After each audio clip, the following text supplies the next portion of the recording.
हमर तोरा जोड़ी बनल रहत के जहान।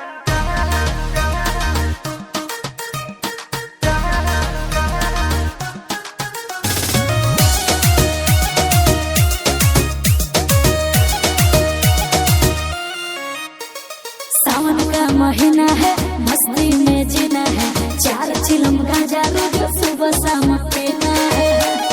ए सोना, सावन का महीना है, मस्ती में जीना है, 4 चिलम गांजा रोज सुबह शाम पीना है। सुनो मैं तो भोला भोला रे तू सुबह शाम जी। हमर तोरा जोड़ी बनल रहत के जहान। अच्छा भांग करे भोला जी के दान। साचो हमर तोरा जोड़ी बनल रहत के जहान। गांजा योगी भांग करे भोला जी के दान। जाओ भोले बाबा।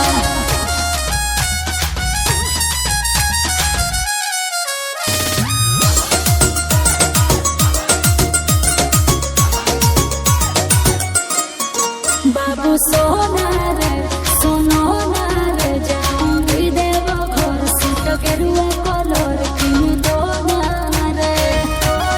ए बाबू सुन ना, जन कहले 16 सुमारी गे मम्मी हो बाबा से हमर प्यारी गे। पूरा करोगे भोला जिया ना। बालक धैर्य रखो। हमर तोरा जोड़ी बनल रहत के जहान। गांजा योगी भांग करे भोला जी के दान। हमर तोरा जोड़ी बनल रहत के जहान। गांजा योगी भांग करे भोला जी के दान।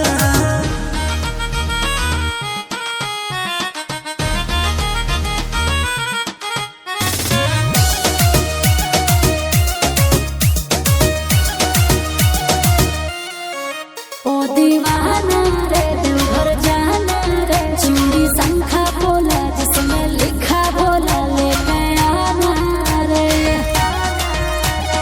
ए बाबू घर ले बैया जे हम गाड़ी गे। साचो? दी बाबा के दुआरी गे। जय हो चिंटू आशीष बाबा के धरो ध्यान।